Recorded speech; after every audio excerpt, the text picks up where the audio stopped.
பிராமி. பிராமி என்பவர் பிரம்மாவின் அம்சமாவார்.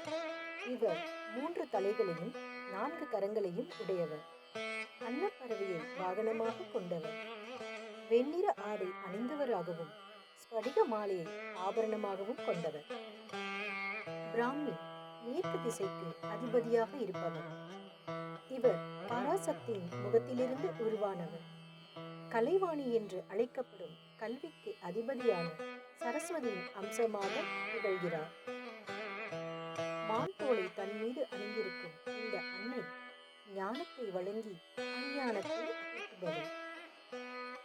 பிராமி தேவிக்கு உகந்த இந்த காயத்ரி மந்திரத்தை தினமும் பாராயணம் செய்து வருபவர்களுக்கு ஞாபக மறதி நீங்கும். ஓம் பிரம்மசக்தி வித்மகே தேவர்நாயை தீமகி தன்னோ பிராமி பிரஜோதயா. கல்வி பயிலும் மாணவர்கள், முக்கியமான தேர்வுகளை எழுத உள்ளவர்கள் இந்த காயத்ரி மந்திரத்தை தினமும் 108 முறை மேற்கு நோக்கி அமர்ந்தபடி உச்சரித்து வந்தால் பலன் கிடைக்கும். சப்த கன்னியர்களில் முதன்மையானவர். பிரம்மாவின் சக்தியாக படைப்பு தொழிலின் அதிதேவதையாக கருதப்படுபவர்.